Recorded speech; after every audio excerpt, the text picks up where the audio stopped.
She wasn't supposed to be there. No one saw the little girl slip through the doors of the Grand Avellini. 6 years old, or maybe younger. A paper hospital bracelet still pressed against her wrist, inked with a name half scrubbed away. Shoes that left watery ghosts across the marble. She clung to a battered rabbit, one ear stitched with blue thread, the other nearly gone. Her coat was 2 sizes too big, cinched tight with someone else's scarf. The hotel glittered all around her, gold and glass and white roses everywhere.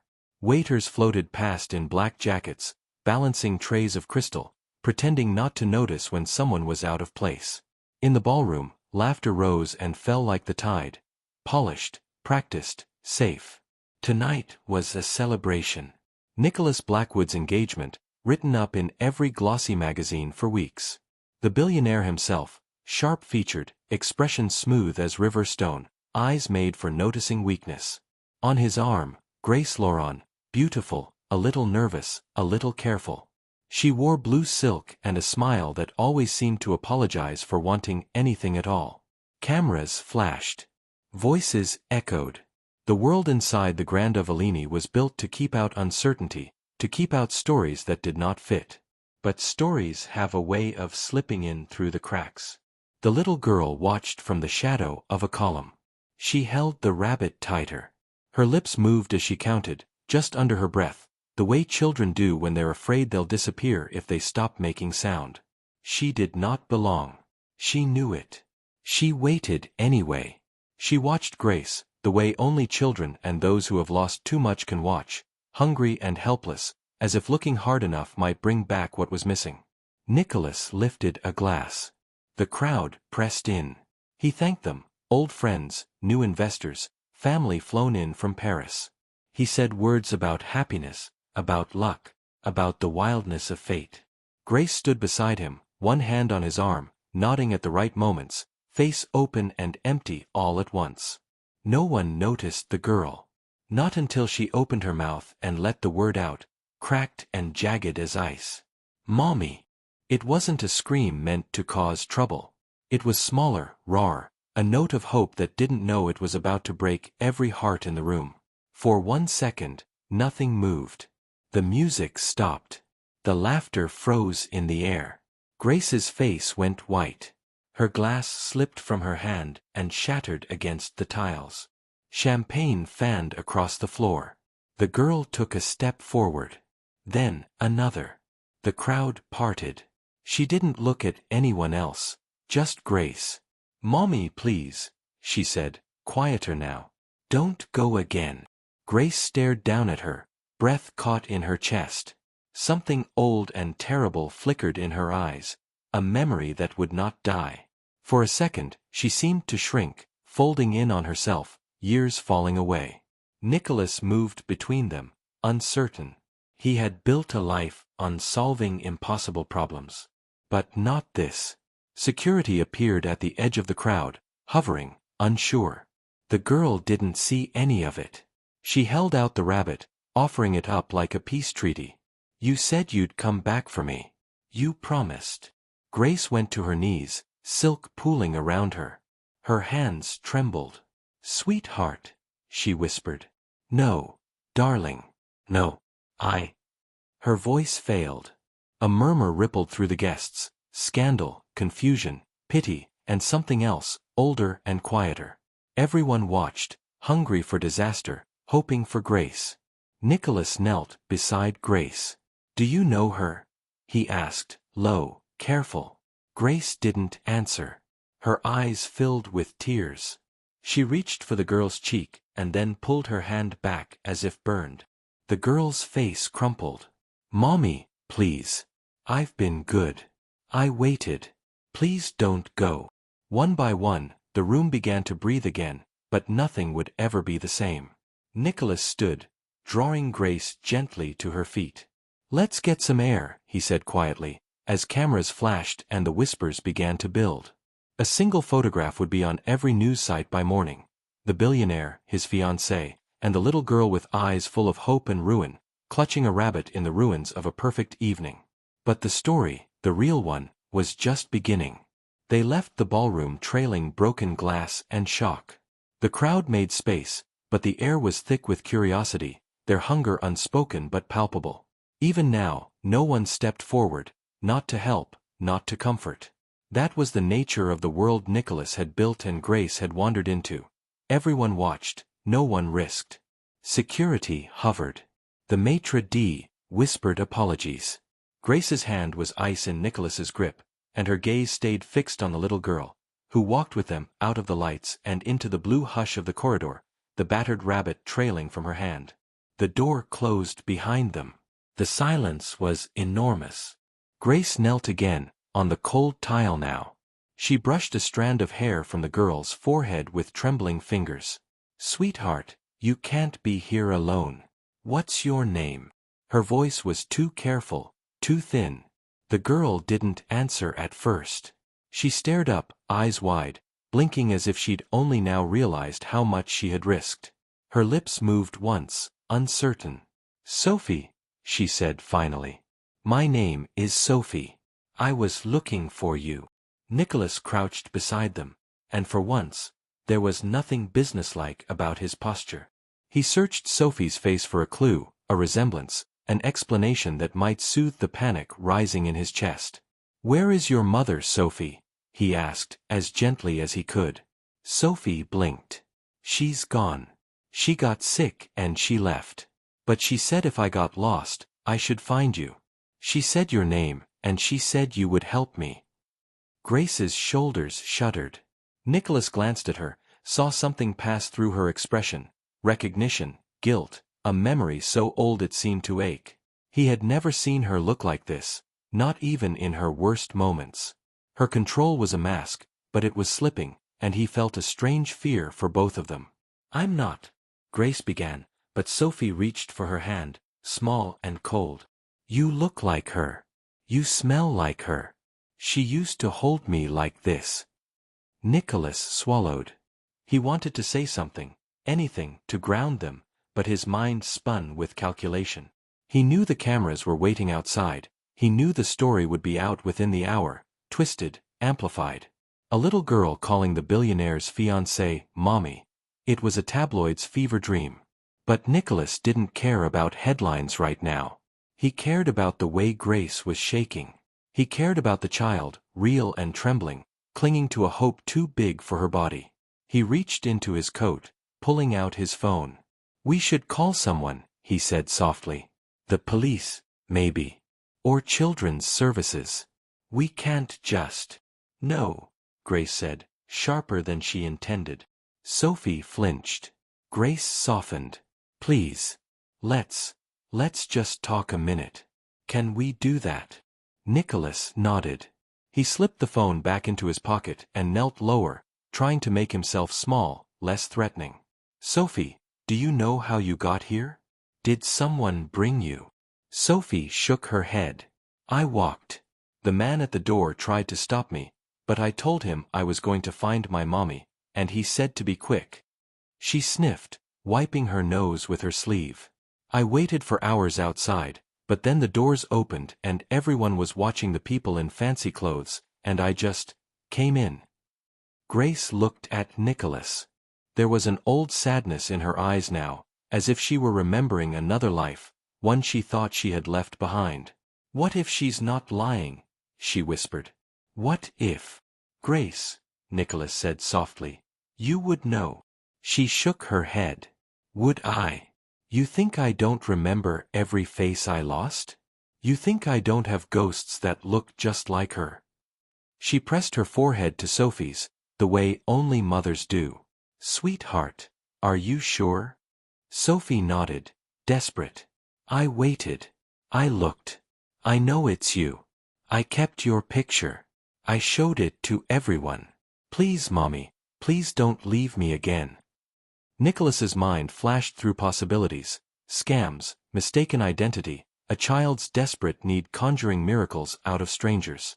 But Grace was weeping now, her tears silent and endless, and Sophie was gripping her like an anchor. "I'm sorry," Grace whispered at last, tears streaking her makeup. "I'm so sorry. I can't." She stopped, breathless, as if the words were blades in her chest. A knock sounded at the door. Nicholas stiffened. "We can't stay here," he said quietly. "The press will be everywhere. We have to get her somewhere safe." Grace nodded, wordless. Sophie slipped her hand into Grace's without hesitation, as if it was the most natural thing in the world. They moved through back halls, guided by a sympathetic manager who knew how to open doors quietly. In the service elevator, the three of them huddled together, Nicholas towering, Grace shaking, Sophie squeezed between them, clutching her rabbit. On the top floor, in the suite Nicholas kept for emergencies, the world was quiet. He sent for cocoa, for blankets, for someone to bring dry clothes in a child's size. He shut off his phone, then Grace's, then drew the curtains. Sophie sat at the edge of the velvet sofa, feet swinging over the carpet, eyes never leaving Grace. Grace watched her, as if afraid she'd vanish. Nicholas paced, restless, his mind racing with all the things he did not understand. Outside, the city spun on. Rumors already flickered online, photos, guesses, first drafts of stories with headlines about secrets and scandal. But inside the room, time stretched and slowed. After a long while, Grace reached out. "Sophie, do you remember where you came from? Your home." Sophie shook her head. "It was a big building. A lot of doors. But Mommy, you were there before. You sang to me." Grace's eyes closed. Nicholas watched her, helpless. He wanted to protect her, but from what? The truth. The lie. The memory neither of them could bear? Later, when Sophie was curled under a heavy blanket, rabbit tucked in her arms, Grace sat by the window and stared at the city. Nicholas joined her, his hand on her back. "Do you want me to call someone?" he asked gently. Grace shook her head. "I want to remember. I want to believe it's not possible. I want—" She stopped, voice splintering. Nicholas looked at her in the glass.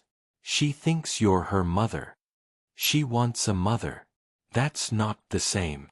Is it?" he asked, quietly. For a long time, neither spoke. Sophie slept. Grace wept. Nicholas stared out at the city, wondering how a life so tightly controlled could break open in a single night. Somewhere, down in the street, a photographer loaded his camera with fresh film. In the hotel bar, strangers traded theories. In a threadbare room, a child's voice whispered, "Mommy," into a dark too large to understand. And in the high silence of the suite, Nicholas and Grace waited for morning, each haunted in their own way, by questions, by memories, by the sound of a little girl's hope breaking the world. Night comes late to a city like this. Too many windows, too much light, too many stories unwilling to settle into darkness. But in the penthouse, time had slowed to something unmeasured and unfamiliar. Sophie slept curled in a soft cocoon of blanket and borrowed safety, her small fist curled around the ear of her rabbit. Grace sat at the window, knees tucked to her chest, face reflected in the cold glass, one self looking out, another looking in. Nicholas moved through the suite in restless circles. He refilled the kettle, stacked untouched plates, stared at the row of missed calls lighting up his silent phone.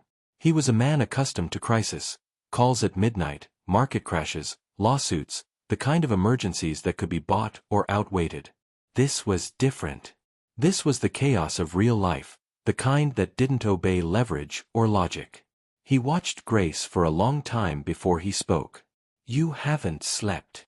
She didn't answer at first. Her voice, when it came, was flat and soft. "How do you sleep when someone walks out of your past and calls you mother?" Nicholas wanted to say something clever, something soothing. But he had nothing. "You don't," he said instead.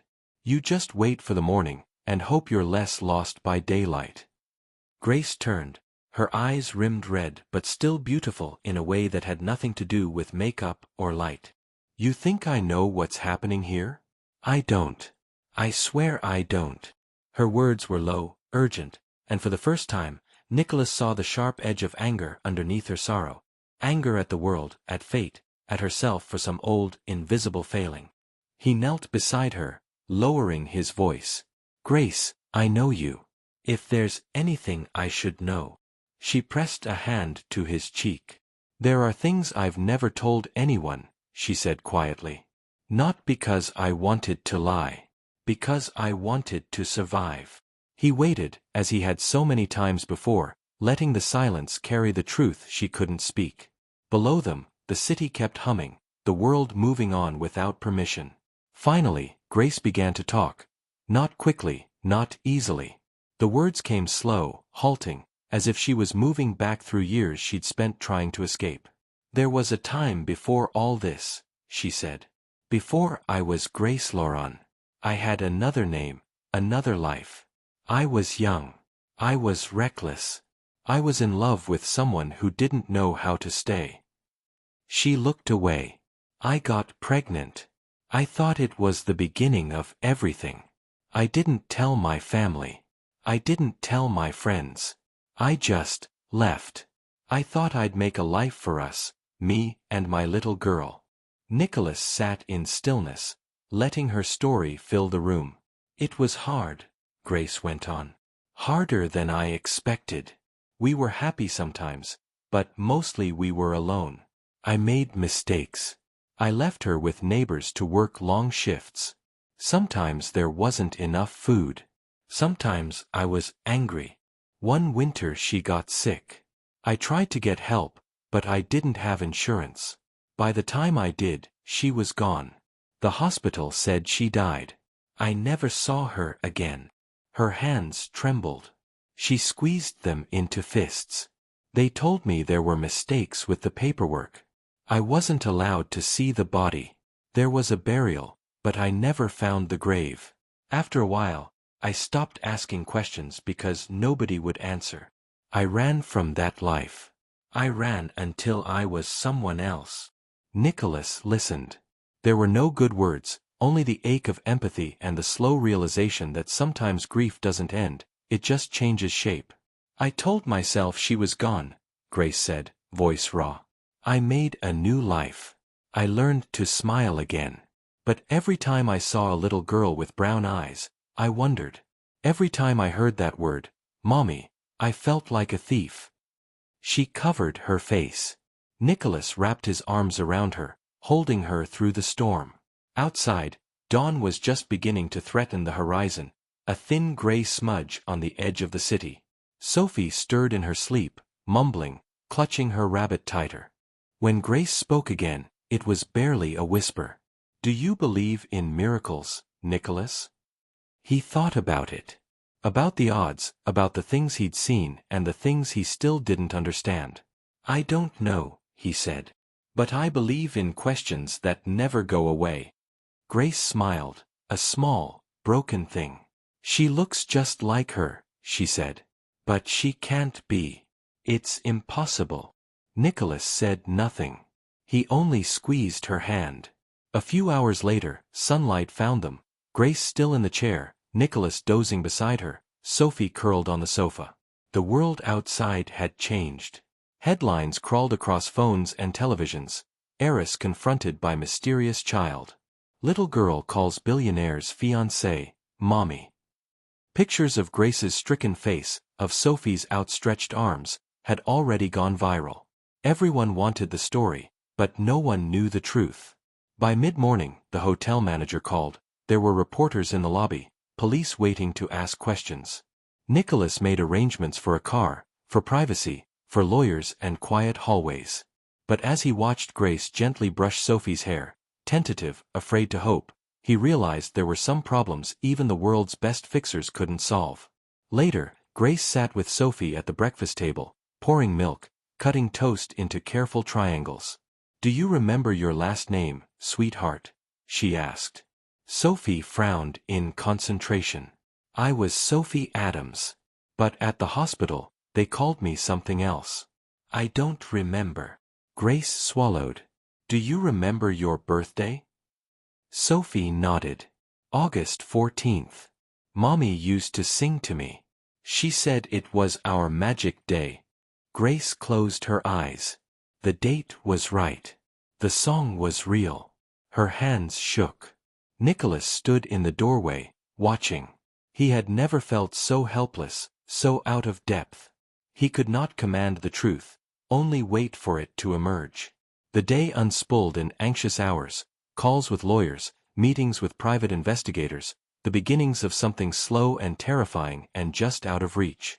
Sophie napped in Grace's lap, refusing to let go even as sleep overtook her. By evening, the city was already moving on to new distractions, but inside the suite, 3 people sat suspended between the past and the future, holding their secrets in the trembling hush of possibility. And in the quiet, after Sophie's breathing steadied, Grace whispered to Nicholas, "What if it's her? What if all this time, she wasn't lost, just hidden? What if the world is stranger and sadder than we know?" Nicholas didn't answer. He only wrapped his arm around her shoulders, and together, they watched the city fall into darkness once more, the child between them, and a story that had only just begun to unfold. They waited for the sun to warm the city, but it never quite did. The sky over the towers was a dull, winter gray, the kind that made time itself feel heavy and unfinished. Nicholas stood at the window, cup of coffee in hand, watching the movement of news vans far below. A slow siege of curiosity, camera crews setting up tripods, reporters with frozen fingers ready to pounce on anyone who looked important. In the suite, the air was thick with the tension of things unsaid. Grace held Sophie on her lap, the girl's head pressed into her chest, arms knotted tight as if she feared waking would make everything disappear. Grace stroked her hair in slow, rhythmic patterns, sometimes humming, sometimes silent, always listening for that tiny hitch in Sophie's breath that meant she was about to cry. When Nicholas sat beside them, he didn't say anything at first. He just placed a hand on Grace's shoulder, steadying, grounding. Grace looked up, her face pale but determined. "We can't hide forever," she said, her voice as small as she felt. "We have to face this." Nicholas nodded. "We do. But not alone." He thought of all the calls he'd made before sunrise.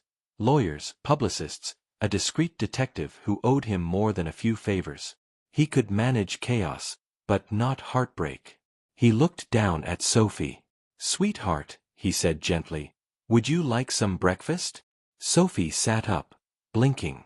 "Is Mommy staying?" Grace smiled, fragile, radiant. "Yes, I'm staying." The word felt dangerous, but it was the only true thing she could offer. She led Sophie to the table, poured juice, cut strawberries, tried to make this strange, borrowed morning seem like any other. Sophie watched her every move with the hungry hope of a child who has learned that good things rarely last. When the first knock came, 2 sharp raps at the suite door, Nicholas answered, his body blocking the entrance. It was his lawyer, Mr. Castor, crisp in a dark suit, eyes darting to Sophie and then away, already aware of the story playing out online. Behind him, a woman in a gray sweater, private investigator, child welfare consultant, quiet, efficient. They sat at the long dining table, awkwardly formal, sunlight slanting in across the plates. The investigator, Ms. Reeves, had the air of someone who had seen more of the world's grief than she wanted to admit. She began gently. "Sophie, I'm Ms. Reeves. Can I ask you some questions? Just to help us understand." Sophie nodded, shy, clutching her rabbit in both hands. Ms. Reeves asked about her life, where she'd lived, the hospital, the friends she remembered. She was patient, unhurried. Grace tried not to tremble every time Sophie answered with a detail that felt like a lost piece of her own past, a favorite lullaby, a chipped blue mug, a song about stars. When Sophie was done, Ms. Reeves nodded to Nicholas. "We should consider a DNA test," she said quietly, so Sophie wouldn't hear. "If there's even a chance." Grace's heart jolted. She looked at Nicholas, unsure whether to hope or fear. "Do we have a choice?" she asked. "We do," Nicholas said, his voice gentle but steady. "But this isn't just about us anymore." Grace nodded, brushing a lock of hair behind Sophie's ear. "Would it hurt?" she whispered, her voice shaking. "No," Ms. Reeves assured. "Just a little swab in your mouth. Nothing scary." Sophie looked up, searching Grace's face for reassurance. Grace smiled as bravely as she could. "It's okay, darling. It's just to make sure you're safe, that you belong." The word hung in the air, belong, and for a second, Nicholas felt its weight land in his own chest. He'd spent his life building walls, keeping people out. Suddenly, the idea of letting someone in, really in, terrified him. They took the samples, cheek swabs, signed forms. Ms. Reeves packed everything carefully, promising results as soon as possible. She left with a final quiet look at Grace. Part compassion, part warning. After they left, Nicholas tried to lighten the mood. He put on music, found cartoons on the television, watched Sophie giggle at slapstick animals as if the world wasn't spinning out of control. Grace sat close, arms wrapped around her knees, watching both of them as if she was afraid to blink. Nicholas brought her tea, sat with her by the window while Sophie built a fort from cushions and pillows. "She remembers things she shouldn't," Grace whispered. "My old apartment. The song I used to sing at bedtime. How is that possible?" Nicholas shook his head. "Maybe it's memory. Maybe it's hope. Maybe it's something neither of us will ever understand." Grace covered her mouth, swallowing a sob. "If she's mine, really mine, I'll never let her go again. But what if she isn't? What if I'm just the next person who disappears?" He took her hand, laced his fingers through hers. "You don't have to do this alone," he said. "Whatever happens. I promise." The city outside glowed with cold morning light, 1,000 windows reflecting stories that might never meet. In the penthouse, Grace and Nicholas sat side by side, waiting for a truth that might heal them, or break them open for good. Hours passed. The suite became a small universe, toast crumbs on plates, Sophie's drawings taped to the coffee table, Grace humming under her breath, Nicholas answering calls in quiet corners. Outside, the world speculated and whispered. The internet filled with theories and accusations, the photos of Grace and Sophie's faces inescapable. There were offers, tabloids, news shows, strangers claiming to know Sophie's family. Nicholas shut them all down, built firewalls around their peace. But inside the penthouse, the tension was fragile and private. Grace clung to Sophie. Nicholas hovered near, learning the shape of their need. At dusk, the results came in, a call from Ms. Reeves, voice cautious. "The samples are at the lab," she said. "It could be 24 hours, maybe less." Grace exhaled shakily. Nicholas nodded, thanked her, hung up. "We just have to wait," he said. Sophie crawled into Grace's lap, her rabbit pressed between them. "Will you stay with me tonight?" she whispered. Grace wrapped her arms around her. "All night. I promise." Nicholas watched them as darkness pressed against the windows, and for the first time in his life, he wondered what it might mean to belong, not to an empire, but to something that could not be bought or bargained. And when the city finally fell silent, all that remained in the room was hope, wounded, stubborn, and waiting for its answer. Night pressed against the penthouse glass, hiding the city in its velvet fist. Inside, everything had softened. The television blinked out. The plates were cleared. Nicholas moved quietly, not wanting to disturb the small world forming in the lamplight. Grace on the couch, Sophie curled against her chest, the girl's hair tangled across Grace's shoulder, rabbit gripped like a lifeline. They had stayed like this for hours. Sophie drifted between sleep and waking, sometimes murmuring a song only Grace seemed to know. Grace held her tighter every time, as if afraid the spell would break. Nicholas lingered by the window, trying to memorize the way Grace's face looked when she was at peace, unguarded, something softer beneath the sorrow. He thought about his own childhood, the noise and hunger of it, the years spent learning that safety was a thing you built yourself, brick by lonely brick. He had never imagined wanting this, a quiet room, a family shaped not by blood but by the simple act of staying. In the small hours, Sophie stirred. She sat up, blinking at the night, then reached for Grace's hand. "Will you still be here in the morning?" she whispered. Grace brushed her hair back, voice gentle and certain. "Yes, darling. I'm not leaving." Sophie nodded, satisfied, and drifted back to sleep. Grace looked over at Nicholas, her eyes shining in the lamplight. "She's afraid to hope," she said quietly. "So am I." Nicholas sat beside her, elbows on his knees. He watched the city lights flicker out, one window at a time. "You're allowed to hope," he said. "Maybe for the first time in a long time." They talked in low voices as the night unraveled. Grace told him stories, small, ordinary things from the years she had tried to forget. The smell of Sophie's baby shampoo, a rainstorm spent dancing in a leaky kitchen, lullabies half remembered. Nicholas listened, offering pieces of himself in return. A memory of his mother braiding his hair in the dark, his first childhood friend, the secret terrors that had shaped him. Dawn crept up, pale and uncertain. Sophie woke early, hungry and laughing, a little less wary than the night before. Grace made pancakes, burning the first batch, and Nicholas made coffee so strong it nearly peeled the wallpaper. It wasn't much, but it was theirs. The day blurred with waiting. Ms. Reeves called twice. No results yet, but soon, she promised. Sophie drew pictures, filling page after page with crayon portraits.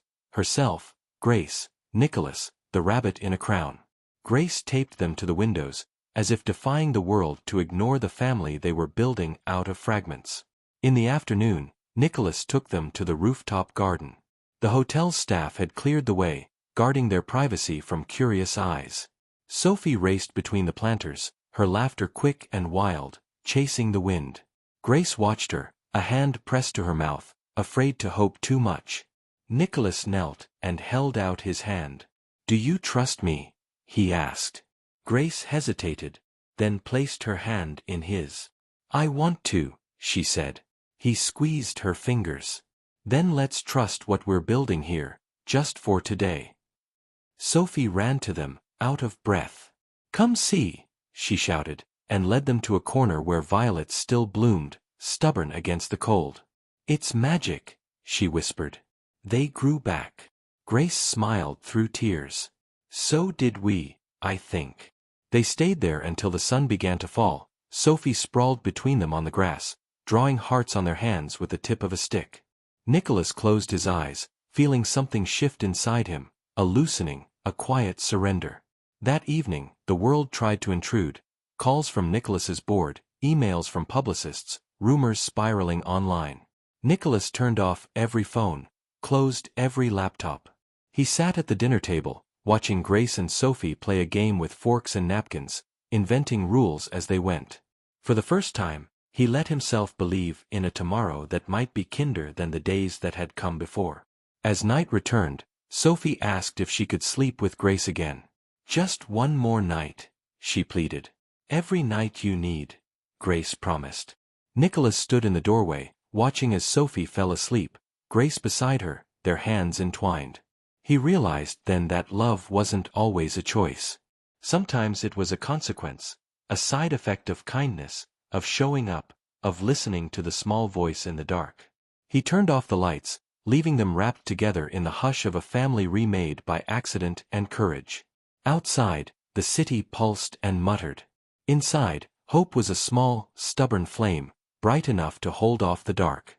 And somewhere, in a laboratory across the river, a machine spun DNA into a code that would either bind them together forever or break them apart.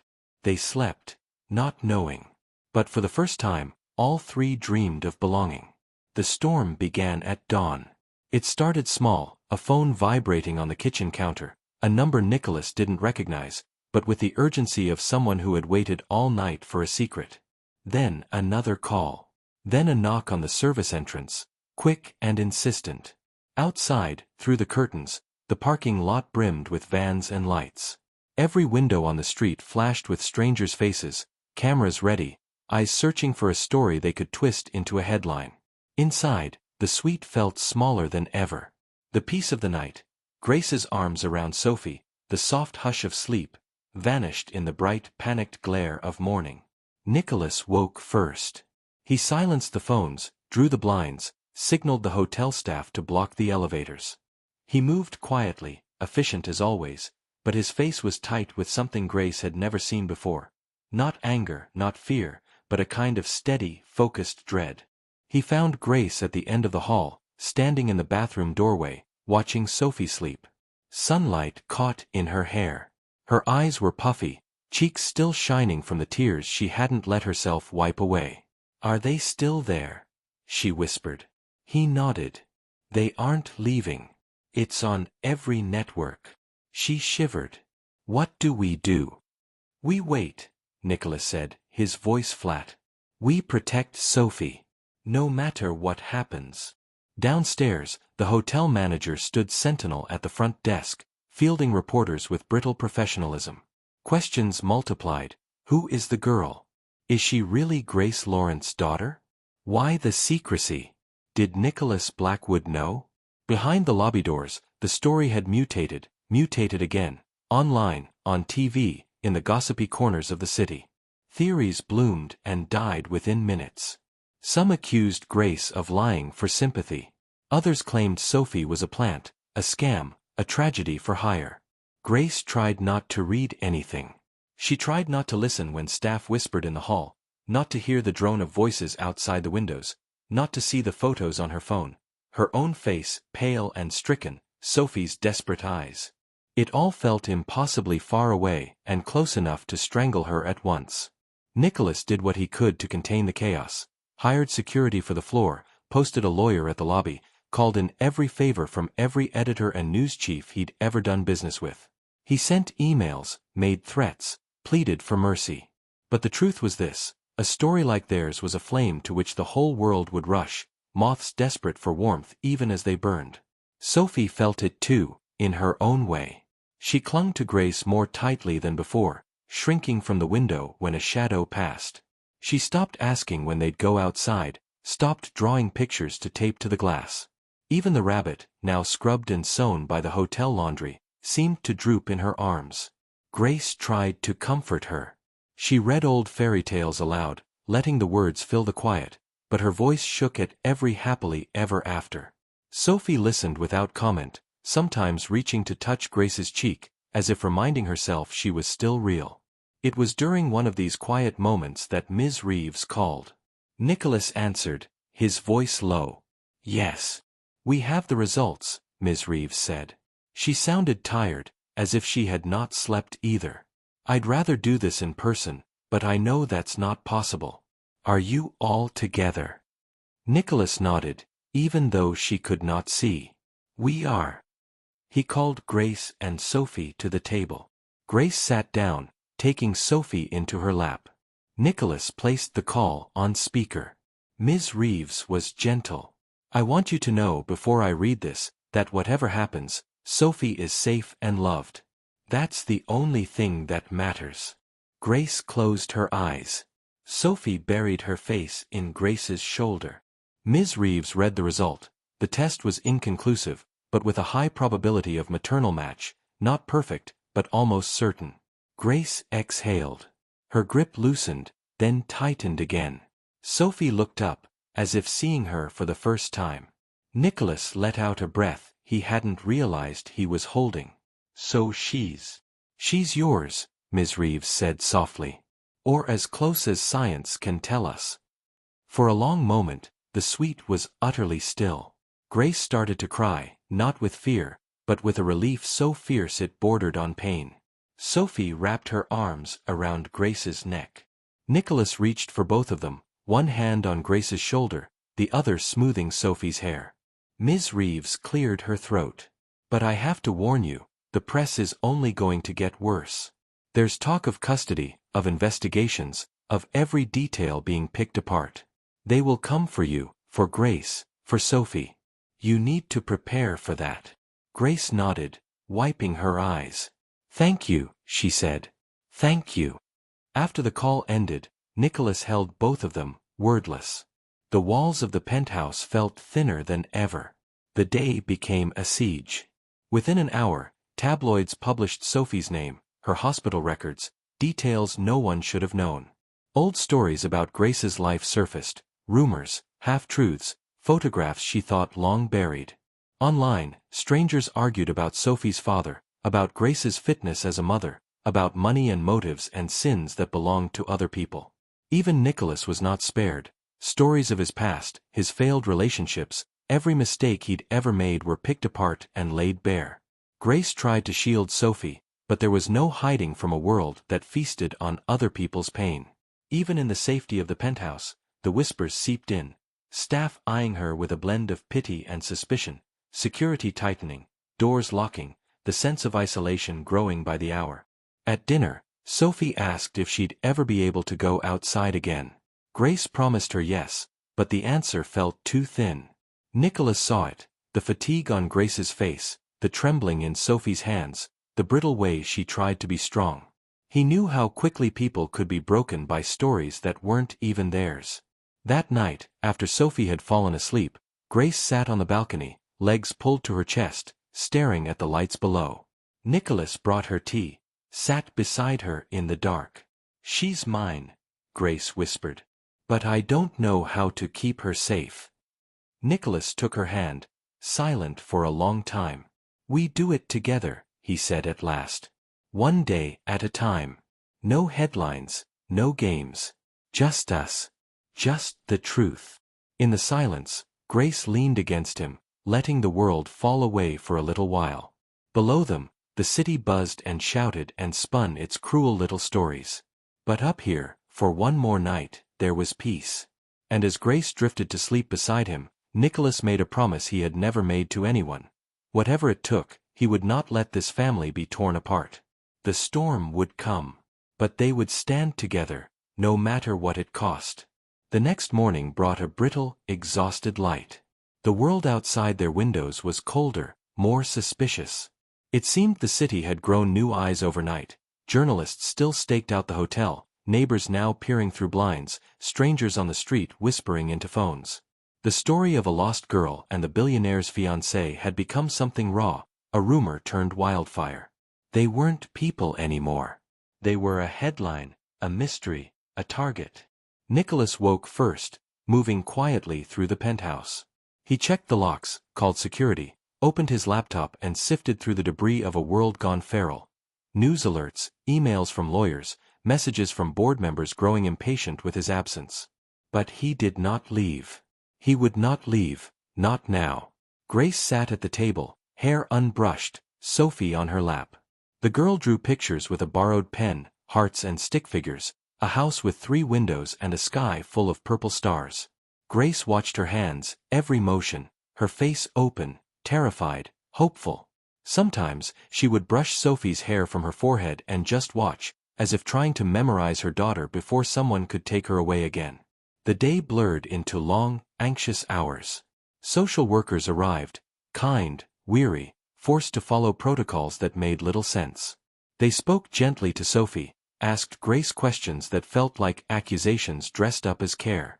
Grace answered every one, voice steady, hands folded in her lap.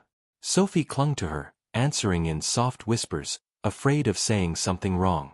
Nicholas watched the officials come and go. He sat in every meeting, made notes, offered tea, never raised his voice. But behind his calm, he felt a new, icy kind of anger. The fury of a man who had built a life on certainty, now forced to watch everything he valued be measured and doubted and weighed by strangers. By midday, the headlines had shifted. Leaked documents. A hospital official speaking off the record, suggesting unusual circumstances in Sophie's supposed death years before. Old caseworkers surfaced online, some blaming Grace for negligence, others defending her as a young mother abandoned by the world. Photos of Grace with a baby, Sophie, surfaced, time-stamped and grainy, impossible to refute or explain away. Grace tried to keep Sophie busy. They played board games, baked cookies in the little sweet kitchen, read picture books. But Sophie grew quieter. She asked again and again if Grace would have to go away, if she would have to go back to the other place. Each time, Grace promised she would not leave. Each time, the promise sounded more fragile. By evening, Nicholas's legal team delivered a stack of files. Court notices, paternity claims, a letter from an unknown man in another city claiming to be Sophie's father. The world was trying to lay claim to her, to define her by blood, by paperwork, by the chaos of systems that had already failed her once. Grace stood at the window, staring down at the flashing lights of news vans. "They'll never let us be," she whispered. "They'll never let her be a little girl again." Nicholas moved beside her, folding his arms around her. "We'll fight," he said, simple and certain. "But what if we lose?" she said, her voice raw. "Then we fight again. As long as it takes." That night, Nicholas stayed up late, talking quietly with Grace at the kitchen table. The city outside was a rumor of itself, rain streaking the glass, headlights weaving through the mist. Grace told him more about her past, the early years, her fear, the helpless feeling when the hospital took her baby and never gave her answers. Nicholas listened, hearing the shape of her grief, understanding the way trauma could erase whole pieces of a life. He promised her, again and again, that she wasn't alone. Just after midnight, there was a knock at the door. It was Ms. Reeves, exhausted and rain-soaked, holding a file of papers. "I had to come in person," she said, closing the door behind her. Her voice was urgent, her eyes red. She sat at the table, spreading out documents. "We found the original hospital report," she began. "There were errors. Deliberate ones, maybe. Sophie was listed as deceased, but the records were altered. There was an employee, a nurse, who lost her job the week after. She was never interviewed by police. No one ever checked where Sophie went after she was discharged. It was like someone wanted her to disappear." Grace's hands shook. "Why would anyone do that?" "We don't know yet," Ms. Reeves said. "But we're still digging. What matters is that you never abandoned her, Grace. The system failed you both. This is bigger than a custody case now. It's a scandal. And it's about to break." Nicholas looked at the papers, official stamps, blurred signatures, discharge dates that did not line up. "This will change everything," he said quietly. Ms. Reeves nodded. "It's not over, but you have proof now. Sophie was stolen. She was never lost." Grace buried her face in her hands.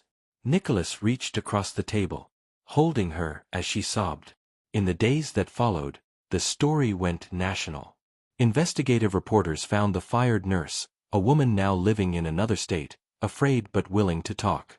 She told them everything, how she'd been told to change records, how she believed she was helping a child escape a bad home, how she regretted it every day since. Newscasts ran the story hour after hour. Sophie's face became a symbol, a rallying point for thousands who had lost faith in the system. Nicholas's legal team moved quickly. Court orders, press conferences, requests for privacy, offers of interviews from every network. But Nicholas and Grace refused. Their story would not be bought or sold. Instead, they closed ranks, building a small world of their own in the penthouse. Sophie was enrolled in a private tutor's care, her days filled with art and music and new books. Grace spent hours sitting with her, relearning the rituals of motherhood, brushing her hair, packing lunches, listening to her dreams. Nicholas found himself wanting to be present for everything: school lessons, bedtime stories, even tears and tantrums. He learned the names of Sophie's favorite stuffed animals, the way she liked her pancakes, the song she wanted at bedtime. He was surprised by how easily she reached for him, how naturally she called him Nick, and later, sometimes, Dad. They began to heal, day by day. The world still watched, but it mattered less. One morning, Nicholas woke to find Sophie standing at the window, tracing the skyline with her finger. "It's so big out there," she said. He lifted her into his arms. "It is. But you're safe in here. We're safe together." She leaned her head on his shoulder. "Are you really going to stay?" He kissed her forehead. "Always." And for the first time since she'd come into their lives, Sophie believed it. Grace saw it in the way her daughter laughed again, the way she slept without waking in the night. The secrets were out now, exposed and ugly. But the truth, the unbreakable thread between mother and daughter, held fast. Nicholas knew there would be battles still to fight, but he was ready. He had finally learned what it meant to belong not to a company, or a reputation, but to a family remade from the ashes of loss. And when the headlines faded and the city grew quiet again, all that remained was the small, stubborn miracle of three people learning, together, how to begin. For a time, it seemed the whole world paused to watch them heal. News cycles moved on, but not far. There were editorials now, some full of outrage on their behalf, some suspicious, some simply hungry for drama. A few spoke of forgiveness, of broken systems and found families. Others demanded more, wanted apologies, admissions, someone to blame. And in the midst of it, Grace and Nicholas found themselves living in a house of glass. The penthouse had become both sanctuary and cage. There were new routines, built slowly, fragile as eggshells. Sophie's morning lessons, Nicholas's work calls answered with the door closed, Grace pacing the halls with Sophie's small hand wrapped in hers. Nicholas's security team guarded the elevators and lobby, but Grace felt the watching eyes everywhere. Cameras in the street, flashes at every errand, strangers who whispered or stared. Sophie had learned the art of silence, retreating into her drawings and stories, her laughter growing rare. At night she sometimes cried out, dreaming of being taken away again. Grace soothed her, singing old lullabies, whispering the promises she herself needed to believe. Nicholas tried to shield them both. He became a wall, a shield, a fixer. But even he could not fix everything. He saw the toll it took on Grace, the tension in her shoulders, the way she flinched at sudden noises, the way she watched Sophie as if expecting her to vanish. He noticed how Sophie looked at the doors, how she watched Grace's face for every sign of change.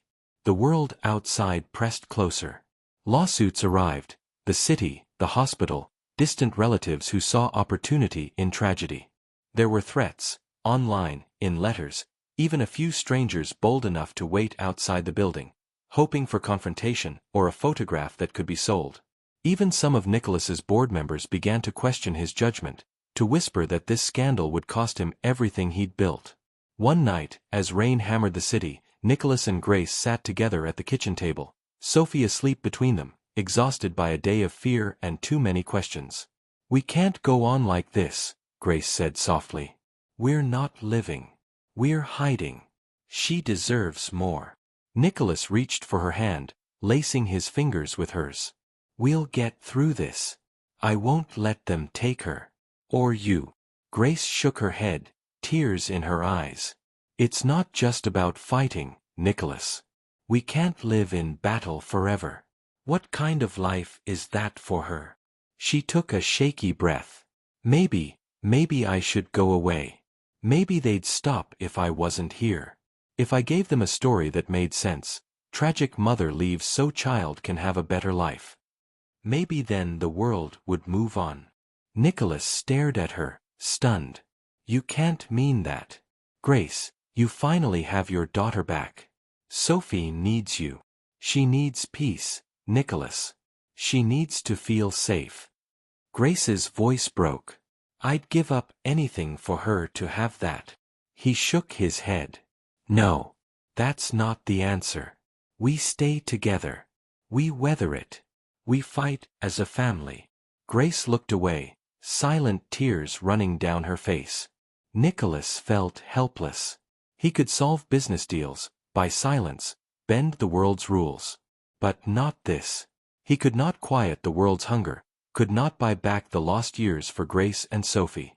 The only thing he could give was himself, steadfast, present, refusing to let go. The next day, the hospital scandal broke wide open. The nurse was arrested, new evidence emerged, proof that records had been altered, that someone in authority had wanted Sophie gone. Public outrage swelled again, this time focused on the institution, not Grace. For a moment, hope flared.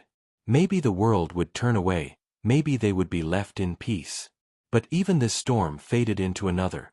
More news, more rumors, now about Nicholas. His company's stock wobbled. Investors panicked. Rumors of impropriety and cover-ups surfaced, nothing true, but enough to threaten everything he'd built. Nicholas spent long nights on the phone, trying to calm his board, to keep his empire from crumbling. He saw Grace's face grow more distant, watched Sophie's smiles fade. It all felt too much. One night, when he returned late from an emergency board meeting, he found Grace waiting in the dark. She stood by the window, city lights glimmering below, her suitcase at her feet. "I can't do this to you," she said, her voice hollow. "I can't be the reason you lose everything." He crossed the room in 3 steps, stopping only when she lifted a trembling hand. "Nicholas, please. Let me go. Just for a while. Let the world forget me. Let Sophie have a chance at a normal life. All right, I'll call. but I can't stay here and watch everything fall apart. Nicholas's throat tightened. He tried to find the words, but there was nothing left except the truth. You're my family, he said quietly. Without you, none of this matters. Not the money, not the company, nothing. Grace shook her head, her eyes shining with sorrow. She's our family. She comes first. You have to let me do this, Nicholas. He held her, just once more, in the silence, tears hot on both their cheeks. Sophie, roused by the voices, padded into the room, her rabbit trailing in her hand. Are you going away again, Mommy? She asked, voice so small it barely reached across the floor. Grace dropped to her knees, pulling Sophie into her arms. Just for a little while, Angel. Just until it's safe. I'll never stop loving you. Never stop fighting for you. Nicholas crouched beside them, wrapping his arms around both. We'll wait for you, he whispered. However long it takes. For the first time, Sophie did not cry. She hugged Grace tight, and then Nicholas, pressing her face into their shoulders. Grace smoothed her hair, kissing her forehead over and over. That night, Grace packed her bag and slipped out a back entrance, escorted by Nicholas's most trusted staff. No reporters saw her leave. No one in the building realized she was gone until the next day, when the news leaked. Fiancé vanishes, scandal family broken. Nicholas released a statement. No comment, respect our privacy, all the careful words of the carefully wounded. The world moved on to the next disaster. Inside the penthouse, Sophie grew quiet. She sat by the window, watching for Grace's face, humming lullabies to herself in the dim. Nicholas kept her close, learning the art of patience, teaching her to hope with small, ordinary things. Pancakes on Saturdays, walks in secret gardens, stories read late into the night. He wrote to Grace every day, never sure if his words would find her. He told her about Sophie's days, about her laugh, about how the world kept spinning, broken but bright, in her absence. And always, beneath it all, was the ache of waiting, the hope that one day the world would forget, the headlines would fade, and a family could be rebuilt from all that had been lost. Days passed, then weeks, each one indistinguishable from the last except for its small, private losses. Sophie grew quieter in Grace's absence, her laughter dimming, her world shrinking to the safe corners of the penthouse and the routines Nicholas built to keep her anchored. She asked every morning if there was news, every night if her mother was coming back. Each time, Nicholas promised. Soon, soon, but the words began to taste like rust in his mouth. Outside, the city pulsed with the next scandal, the next tragedy. The vans and cameras thinned, then vanished. For a while, strangers still pointed at Nicholas on the street, whispered behind hands when they saw Sophie's shy smile. But soon enough they, too, moved on. The company stabilized, scandals dulled by time and the next fresh outrage.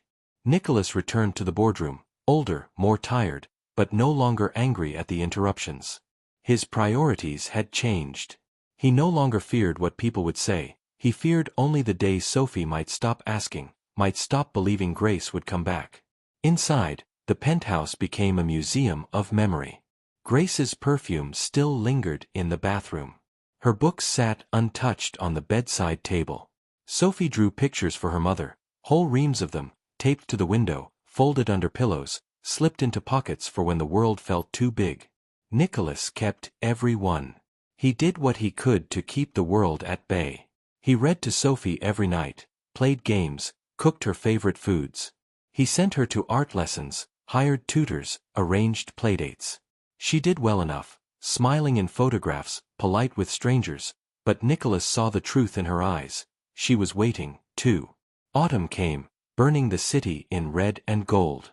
On the anniversary of Sophie's arrival, Nicholas made her pancakes shaped like stars and let her wear her pajamas all day. They danced in the kitchen to old records, both of them laughing for the first time in weeks. That night, after Sophie was asleep, Nicholas sat by her bed and read the letter Grace had sent, postmarked from a town he did not recognize, written in her careful, looping hand. My darling girl, I am thinking of you every minute. I am learning how to miss you and love you at the same time. I am finding ways to be strong enough to come back. Remember that you are never alone. Remember that I am always your mother, always fighting to return to you. Love. Mommy. He folded the letter and tucked it under Sophie's pillow, watching her breathe, her hands curled tight around her rabbit. Winter came hard that year, the city wrapped in ice. Sophie caught a fever, nothing serious, but for 2 days Nicholas stayed by her side, reading stories, keeping cool cloths on her brow, singing lullabies in a voice rough with hope and exhaustion. On the 3rd day, Sophie whispered, "Do you think Mommy can feel it when I miss her?" Nicholas brushed the hair from her eyes. "I know she does," he said softly. "Every heartbeat." Sophie nodded, then closed her eyes. She did not ask again for several days. After the fever broke, she became braver in her questions. She asked about Grace's childhood, about the places she had lived, about how people come back from being lost. Nicholas answered everything honestly. He told her about the people who had helped bring her home, about the world's unfairness, about the strength it took to keep loving when love was all you had. He told her the truth. Grace had left to protect her, not to abandon her. That she would always be loved, no matter what. Spring arrived in fits and starts, first a single violet on the penthouse balcony, then a rush of green in the city parks. Nicholas began taking Sophie outside again, early in the morning before crowds returned, letting her run across damp grass and breathe in the new air. She grew taller, her hair longer, her smile slower to bloom but brighter when it did. Sometimes, on rainy days, Nicholas would catch her at the window, lips moving in silent conversation. Once when he asked, she said, "I'm telling Mommy what I did today. I think she can hear me in the wind." Nicholas smiled. "I think she can too." The first real sign came in late April, a small, square envelope, addressed in Grace's hand. Inside, a photo. Grace standing in front of a battered blue door, a tiny smile on her lips, holding a paper sign that read, "I will find my way home." Sophie carried the photo everywhere. She made Nicholas print copies, one for every room. She taped one inside her coat, another beside her bed. Nicholas watched her hope begin to return, slowly, stubbornly. That summer, on the longest day of the year, Nicholas took Sophie to the rooftop garden. They planted a row of violets in Grace's honor. Sophie made a wish, eyes closed, fists clenched tight. "Did you wish for Mommy?" Nicholas asked. She nodded. Every time. He promised her, again, that wishes were just another kind of hope, one you never let go of, no matter how long it took. The city changed, and so did they. Nicholas learned patience, learned how to let sadness live beside joy. He built a life for Sophie, one that had space for missing and for hope. Some days were harder than others. Some nights, he would wake to find her in his bed, crying quietly. He always pulled her close, letting her sob into his chest until she slept. He sent letters to Grace, short, simple, filled with stories of Sophie's days, their small victories and defeats, the way love lingered in every corner of the life she had helped create. He did not know if she would ever return. But he held on to hope, not because he was sure, but because he could not bear the alternative. And as summer waned, Nicholas and Sophie stood at the window together, watching the city lights flicker on, waiting for the shape of a woman to appear in the dusk, never certain but never giving up. Because heartbreak, he learned, was not the opposite of hope. Sometimes it was simply the cost of loving someone enough to wait for their return. Summer ended gently, with long afternoons and golden light slanting across the city. Nicholas found himself marking time by Sophie's quiet routines, the way she checked the mail each morning, hopeful and never discouraged, the way she spoke to her mother through drawings and whispered wishes pressed against the glass at sunset. He watched her become both older and younger at once, growing braver, learning patience, yet still clinging to the innocence of belief. The world had forgotten their story. The press moved on, scandals faded, new faces filled the city's headlines. Inside their home, Nicholas and Sophie lived in a slow, private orbit, circling what they had lost, holding fast to what remained. Every month, a letter arrived, always postmarked from somewhere different, always in Grace's careful handwriting, always ending with a promise, "I am coming home." On the first cool day of autumn, Nicholas found Sophie on the balcony, hair wild in the wind, eyes closed as she listened for something only she could hear. He stood beside her, resting a gentle hand on her shoulder. "Are you wishing?" he asked. Sophie nodded. "Every day. I think if I wish hard enough, she'll find me." He smiled. "She's wishing too. Somewhere out there, your mother is wishing her way home." That evening, as they finished dinner, the intercom rang, a sound they had not heard in months. Nicholas glanced at Sophie, his heart stuttering. The security guard's voice, staticky and uncertain. "Mr. Blackwood, there's someone here to see you. She says her name is Grace Laurent." Sophie leapt from her chair before Nicholas could move, feet pounding the floor, rabbit tucked tight in her arms. Nicholas followed, barely daring to believe. In the elevator, Sophie could hardly stand still. She bounced on her toes, whispering, "Please, please, please, let it be real." The doors opened. Grace stood just outside the lobby, thinner and paler but more alive than Nicholas had ever seen her. Her eyes filled with tears the instant she saw Sophie. Tears and disbelief and joy all tangled together. Sophie ran, arms open. "Mommy!" Grace knelt, gathering her daughter close, holding her as if she would never let go again. For a moment, neither spoke. There were no words big enough for that reunion, only the sound of breath and the memory of too many empty nights. Nicholas watched from a step away, silent, letting them have this, needing to see it to believe it. Grace looked up, eyes searching his face, apology and hope and longing mixed in her smile. "I kept my promise," she whispered. "I found my way home." He reached for her, pulling both her and Sophie into his arms. For a while, the world spun on without them. Just three people holding on, letting love fill the empty places loss had carved. The first days were gentle, quiet, uncertain. Sophie clung to Grace, never wanting to be out of sight, as if afraid her mother might vanish again. Grace apologized for every missed birthday, every night she had not been there to soothe her child's fears. Sophie listened, nodding, and then pressed her hand to Grace's cheek. "You're here now. That's what matters." Nicholas and Grace talked long into the nights. She told him of the year away, of small towns, borrowed names, jobs taken and lost, a life lived beneath notice for Sophie's sake. Of therapy, of forgiveness, of learning how to come back. He told her how he and Sophie had survived together, how they'd built rituals out of longing, how hope had been the only thing that lasted. There were things to heal, wounds to mend, but there was no rush. Grace moved slowly, rebuilding trust, letting Sophie lead. Sometimes, she would wake in the dark and check her daughter's breathing, just to be sure. Nicholas watched them, grateful beyond words for the simple, stubborn miracle of their return. Autumn settled in earnest, brightening the city with fire and gold. The three of them took walks in the park, Sophie on Nicholas's shoulders, Grace at his side. They found a new rhythm, school drop-offs and pickups, quiet dinners at home, Saturday mornings spent painting on the balcony. The world outside barely noticed anymore. Their story was old news. The only cameras now were disposable, capturing birthdays and laughter and the little victories of ordinary days. On Sophie's 7th birthday, Grace made a cake from scratch. Nicholas led the singing, off-key and loud. Sophie made a wish, eyes squeezed tight, and when she opened them she was already smiling, her mother's arms wrapped around her, her family whole. Later, as dusk turned the city soft and blue, Grace found Nicholas in the kitchen, drying dishes. She touched his arm, her eyes serious. "Thank you," she said. "For everything. For believing in her. For believing in me." He turned, brushing a strand of hair from her face.